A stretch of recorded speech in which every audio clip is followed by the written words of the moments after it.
Dia telah duduk di sana selama berjam-jam, tenang, acuh tak acuh, dan menafikan segala-galanya. Saya tak buat apa-apa. Seorang kanak-kanak perempuan berumur 5 tahun hilang. Wanita yang menjaga dia telah mati, ditemui terikat dan dibakar dalam sebuah trailer. Dan lelaki yang duduk di seberang meja daripada dua ejen khas itu mendakwa dia sedang memancing. Namun begitu, telefonnya dikesan berkilometer jauhnya dari tempat yang dia katakan. Bootnya basah. Stokinya kotor. Rumput melekat di bahagian bawah keretanya. Namun begitu, dia tetap tidak mengawah. Itu bukan masanya, Jake. Kami tahu lebih banyak daripada apa yang kamu sangka sekarang. Apa yang berubah antara 2 jam lalu dan sekarang? Di seberang meja, Ejen Paul Gherardi tidak menjawab. Dia hanya mencapai teleponnya dan mengangkatnya. Sekarang, Mari kita mulakan semula. Apa yang awak nak beritahu kami? Hukumannya adalah hukuman mati. Bawa keluar keluarga awak dari sini. Apa nama itu? Saya akan Suruh peguam saya hubungi. awake. Tak boleh percaya.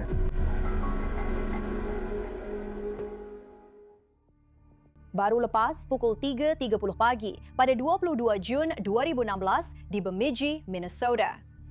Bandar itu masih tidur apabila satu panggilan 911 mengejutkan petugas kecemasan.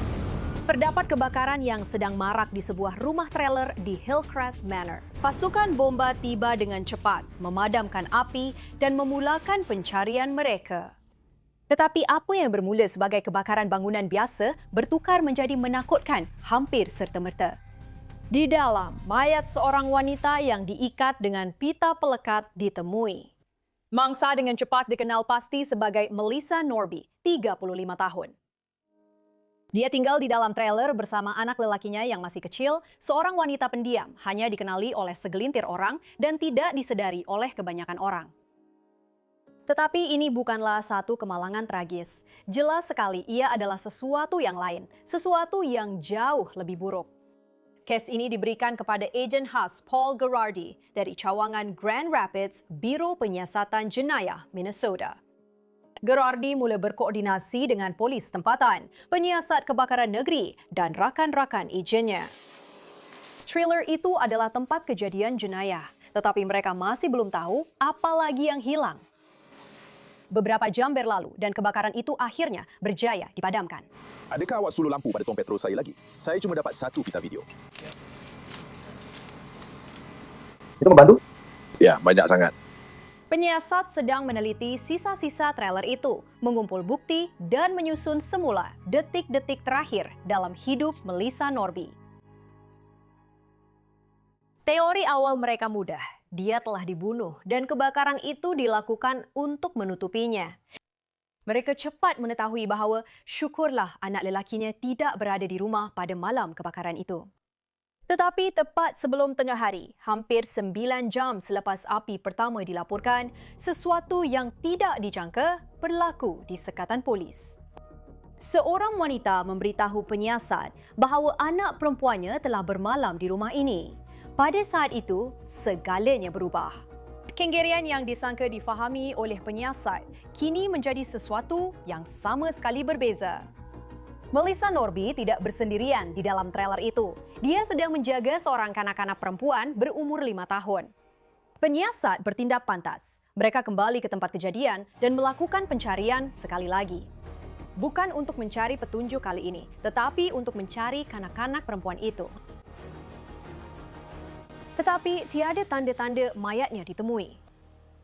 Tanpa kanak-kanak ditemui di dalam abu dan tiada petunjuk tentang keberadaannya, para penyiasat beralih kepada sumber jawapan terbaik seterusnya, iaitu rakan-rakan dan keluarga Melissa Norby. Siapa yang ada dalam hidupnya? Siapa yang tahu dia sedang menjaga budak malam itu? Siapa yang mempunyai peluang dan motif untuk membunuh? Penyiasat mula menyiasat hubungan-hubungannya, termasuk bekas teman lelaki.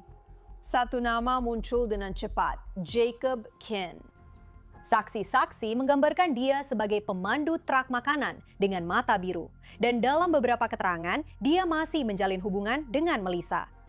Olias kini mempunyai satu nama, tetapi tidak banyak maklumat lain selain daripada rupa parasnya. Itu sahaja tidak bermakna sehinggalah mereka menyemak rekod Jacob Kane. Dia bukan sekedar bekas teman lelaki Melissa, dia juga seorang pesalah seks berdaftar dengan sabitan terdahulu berkaitan pornografi kanak-kanak. Dalam kes sebelum ini, dia ditangkap ketika cuba bertemu seorang kanak-kanak untuk mengambil gambarnya. Penyiasat tidak menunggu, mereka terus menghubunginya. Dan Ken menjawab panggilan itu. Ketika itu, baru sahaja selepas tengah malam pada 23 Jun 2016, sudah 20 jam berlalu sejak kebakaran di Hillcrest Manor. Ken bersetuju untuk datang ke Balai Polis Bemidji secara sukarela. Dia tenang, malah mudah bekerjasama. Di seberang meja ialah ejen Biro Penyiasatan Jenayah Minnesota, Paul Gerardi dan Chad Musais.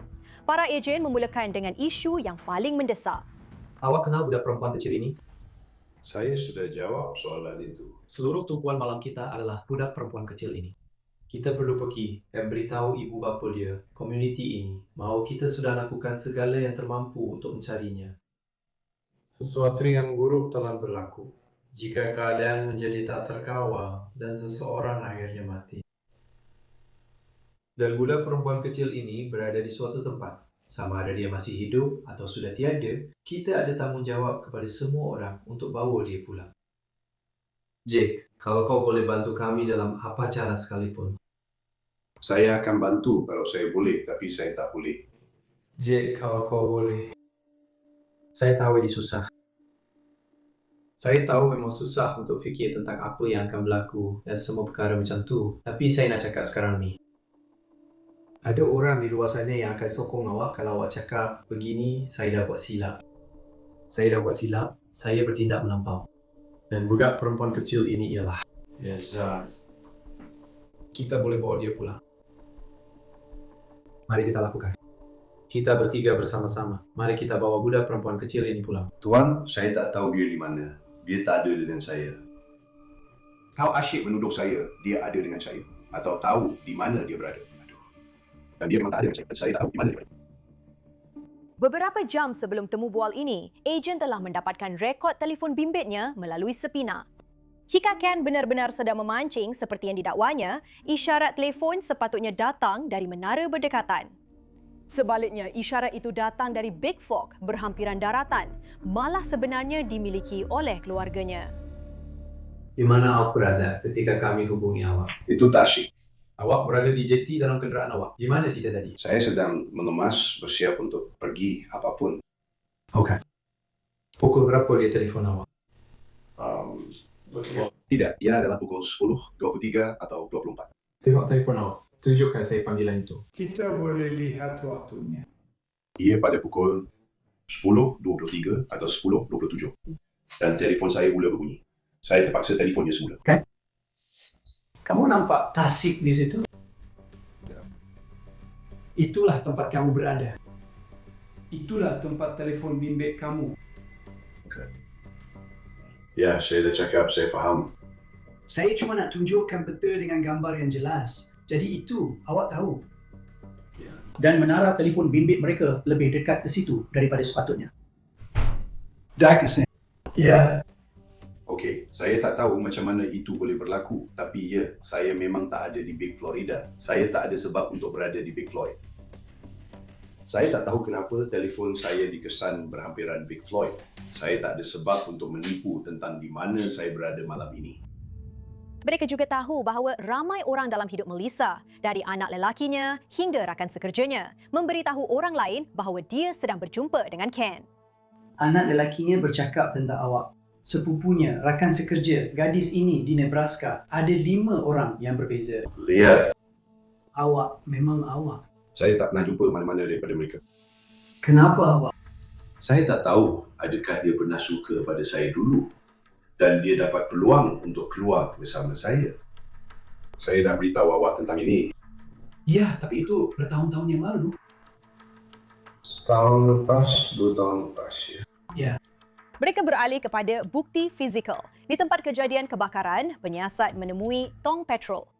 Ada sebab kenapa DNA awak ada pada tong petrol itu? Dan kalau memang ada, Saya memang ada tong petrol macam itu. Saya ada beberapa tong petrol macam itu. Tong petrol itu ditemui di lokasi kebakaran yang disengajakan. Baik. Ada sebarang bukti pada diri awak? Ada sebarang bukti dalam kenderaan awak? Ada bukti di rumah awak? Macam ni, ada bukti dalam telefon awak? Kalau awak jumpa apa-apa bukti pada semua tu, awak boleh datang tangkap saya.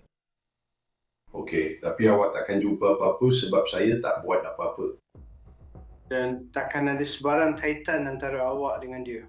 Langsung tak ada apa-apa kaitan, James. Dan takkan ada sebarang kaitan antara awak dengan Maisa. Oh, tidak. 100% pasti. 95% pasti. 145%. Saya letih dan mamai. Dan kamu semua buat saya berjaga sepanjang malam. Sedikit letih, mamai. Sangat letih, ya. Ada orang di luar sana sedang mencari budak perempuan kecil ini sekarang. Ya, ada ramai Wan. Dan kalau itu anak perempuan saya sendiri akan pergi pecahkan pintu. Ya, tapi saya tak buat apa-apa pada budak perempuan itu. Saya tak jumpa budak perempuan itu. Saya dah lama tak jumpa Melissa. Saya tak buat apa-apa. Saya sedang tidur di atas katil. Maaf, saya tak tinggal dengan sesiapa untuk mengesahkan cerita itu. Tapi hari ini saya bekerja. Semalam saya bekerja. Lepas itu saya memancing. Masa semakin berlalu dan dengan setiap jam pencarian menjadi semakin terdesak.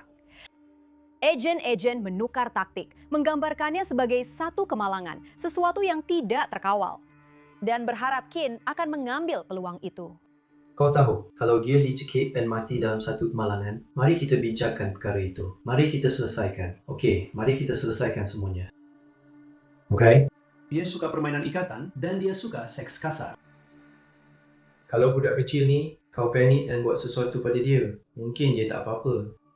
Mungkin kita boleh bawa dia pulang. Saya harap dia tak apa-apa. Jadi saya tak buat apa-apa. Tapi kalau dia tak okey, kita boleh jelaskan juga. Kau paksa aku untuk cakap sesuatu yang aku tak buat. Soalan-soalan terus datang, tapi Ken masih belum beri mereka apa-apa yang boleh digunakan. Agen-agen itu semakin kehabisan idea dan masa. Sementara Ken berada di bilik soal siasat, agen-agen lain sedang menyiasat petunjuk Big Fork. Mereka menjejaki kesan tayar ke dalam rimbunan pokok dan menemui sebuah karavan yang ditutup dengan pita pelekat. Ada sesiapa di dalam? Penyiasat bergerak masuk. Mereka menanggalkan pita pelekat dan membuka pintu. Boleh saya masuk? Okey, kamu tak perlu takut ya, kami polis. Dia ada di sana, masih hidup. Kedua-dua belah kakinya diikat dengan pita elektrik. Lengannya ada kesan di mana dia pernah diikat sebelum ini, tapi kini bebas. Entah bagaimana, dia berjaya melepaskan diri. Ada sesiapa lagi di sini bersama awak? Okey. Oh, apa nama dia? Okey, bila dia bawa awak ke sini? Sekarang juga. Sekarang juga? Okey. Adakah dia ada kereta? Kereta jenis apa yang dia ada?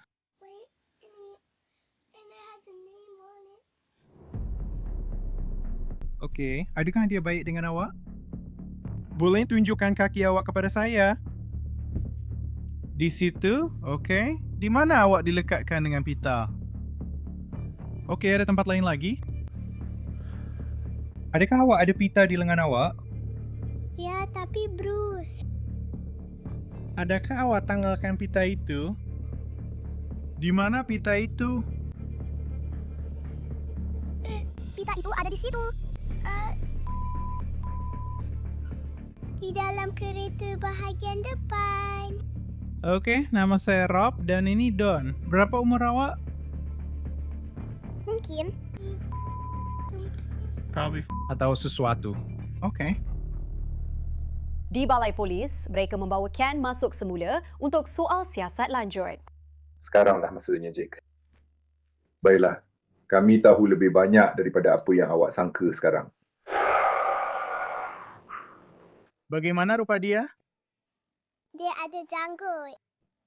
Baik. Adakah awak pernah pergi ke rumah dia? Awak tahu tak warna rumah dia? Macam mana rupa rumah tu? Rumah tu besar ke kecil? Rumah kecil. Okay. Dia ada haiwan ke tak? Kucing mama tu ada anak-anak kucing. Oh, okay. Ya, itu kucing mama awak dengan anak-anak kucing. Okay. Pita di kaki awak tu menyakitkan tak? Okay. Hanya lengan awak? Adakah lengan awak sakit? Boleh awak tunjuk di mana lengan awak sakit? Okey, boleh tak kalau kami ambil beberapa gambar lagi? Okey. Nama ibu saya ialah... Adakah kamu tahu nombor telefon ibu kamu? Okey, kita akan telefon ibu kamu tak lama lagi. Okey. Adakah kamu dahaga? Okey. Untuk air. Okey, kami akan dapatkan kamu beberapa bancuhan dan minuman ringan, okey? Ya. Saya suka minuman ringan atau apa-apa saja. Okey, kami akan belikan apa saja yang kamu mahu. Baiklah, ini ejen khas Rob Frake bersama ejen khas Don Newhouse. Masa sekarang ialah 6:11 pagi, 23 Jun 2016. Ejen khas Rob Frake mengangkatnya, memeluknya erat dan mengambil gambar. Sekaranglah masanya, Jake. Sekaranglah masanya untuk kamu isi butiran itu. Sekaranglah masanya untuk kamu mengadu dan beritahu kami apa yang sebenarnya berlaku di sini. Apa yang berubah antara 2 jam lalu dengan sekarang? Paul Girardi tidak menjawab. Dia menghalangkan teleponnya ke arah Ken dan menunjukkan gambar ejen Rob Frake sedang mendukung gadis itu dalam pelukannya. Buat pertama kali, kebenaran itu tidak dapat dinafikan. Penipuan Ken tidak akan berkesan lagi.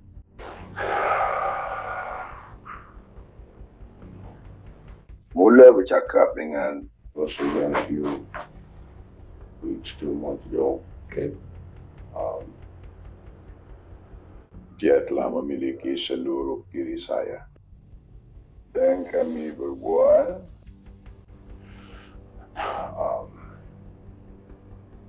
Dan kami tidak bercinta, tetapi sebenarnya kami belum pernah menjalinkan hubungan seksual. Tetapi kami bermain telepon. Kamu bermain peranan. Apa peranannya? Ayah dan anak perempuan. That kind of stuff. Okay. Boleh awak pergi ke sana untuk dia atau untuk Melissa? Siapa yang? Rumor but it was... Adakah awak tahu bahawa dia akan berada di sana? Ya. Kes ini telah berubah. Pemburuan telah tamat. Kanak-kanak itu selamat dan Jacob Ken akan masuk penjara. Tetapi siasatan tidak berhenti di situ. Dalam minggu-minggu berikutnya, bukti mengejutkan muncul. Dalam satu perkembangan yang mengejutkan, polis percaya Ken dan Norby merancang penculikan itu bersama-sama. Telefon bimbit dan komputer riba yang ditemui mengandungi pornografi kanak-kanak serta mesej teks yang memperincikan rancangan mereka, termasuklah merancang satu serangan palsu ke atas Norby. Di suatu ketika dalam perancangan itu, rancangan tersebut berubah dan Norby akhirnya mati. Motif dia membunuh Norby mungkin tidak akan pernah diketahui, tetapi sekali melihat rekod Ken, memikirkannya sahaja sudah mengerikan. Mungkin Melissa Norby hanya menjadi penghawa. Jacob Ken telah didakwa dengan penculikan, serangan seksual, pembunuhan, dan pembakaran. Gadis yang diculiknya telah diperiksa di hospital. Apa yang telah dilalui dalam tempoh 27 jam itu akan kekal dalam ingatan dirinya dan keluarganya seumur hidup. Jacob Ken akhirnya mengaku bersalah atas tuduhan pembunuhan darjah pertama, penculikan, dan salah laku seksual jenayah. Dia dijatuhkan hukuman penjara selama 52 tahun. Pada tahun 2017, Jabatan Polis Bemidji telah dinamakan agensi terbaik tahun ini di persidangan Persatuan Penyiasat Jenayah Seksual Minnesota atas usaha gigih mereka dalam kes ini. Pada tahun yang sama, anggota Jabatan Polis Bemidji serta ejen dari BCA Minnesota termasuk Frank Girardi dan Museus telah dianugerahkan Anugerah Wira dari Pusat Kebangsaan untuk Kanak-Kanak Hilang dan Dieksploitasi. Anugerah ini mengiktiraf anggota penguatkuasa undang-undang yang cemerlang yang telah melangkaui tugas biasa demi menyelamatkan kanak-kanak. Bagi ejen dan pegawai yang terlibat dalam kes ini, penyelamatan tersebut lebih daripada sekadar tugas. Ia adalah detik yang tidak akan mereka lupakan. Bagi pihak Law and Crime Investigates, saya Kristen Thorne.